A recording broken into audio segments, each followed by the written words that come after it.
It's Saturday, the 20th of September 2025. And as I'm doing additional daily documentary videos, since 2017, I've been making them. And that was the initial epiphany in journal writings, which were not something new. Despite people suggesting and being all proud of their suggestions, I already had a default routine that was set in with my life, and I was doing that.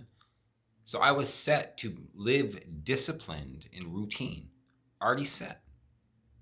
So being told that half my body wasn't paralyzed, and that's why I was supposed to just be doing things with both legs and both arms like everyone else, and having brain damage so severe that the form of blindness I'm experiencing, it prevents my ability to make new visual memory. I can see in the moment right now perfectly fine. But if I walk out the door, everything I was just looking at will be new when I come back in. So if I walk out that door, unless there's another sensory perception in this moment, like even the sound of my voice will work.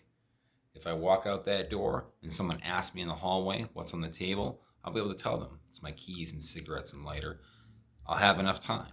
15 minutes from now, possibly down the hall, especially if I hear someone like jingle keys or they light a cigarette that's the same as my, my style, my pack, same lighter, same color of my lighter, etc., etc., etc.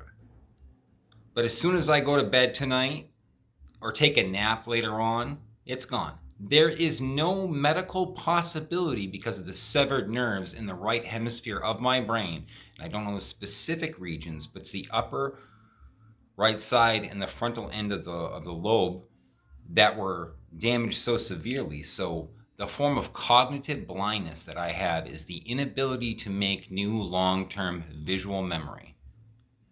That's it. There's no possible way for me to remember what I see once I go to sleep. It is that simple. Now, the other part of my injury being so severe was the left side neglect, which was severed nerves from the hemisphere of the right to the left because the impact was so hard that this area was like kind of broken away. And so 700 pieces of skull had to be removed, and I now have synthetic skull, I guess plexiglass, and miraculously my hair didn't fall off. But the point of the video today is reiterating that I'm crystal clear on what's going on here. 100% crystal clear, and as I see the documentation, the layers of it since injury, professional filings in our courts, medical records of mine from the hospital. Like, these aren't things that are opinions of people. This is a timeline that's factual, non-negotiable. And I'm getting incredibly angry that the violation of my human rights and the blatantness of it by my blood parents, protected by Peterborough residents that I trusted leading up to that injury. And this is what they did with my trust of them when I was medically vulnerable.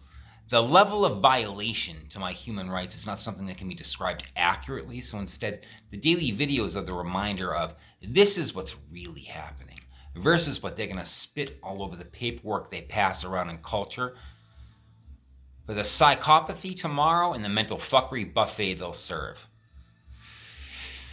God, I hope someone understands.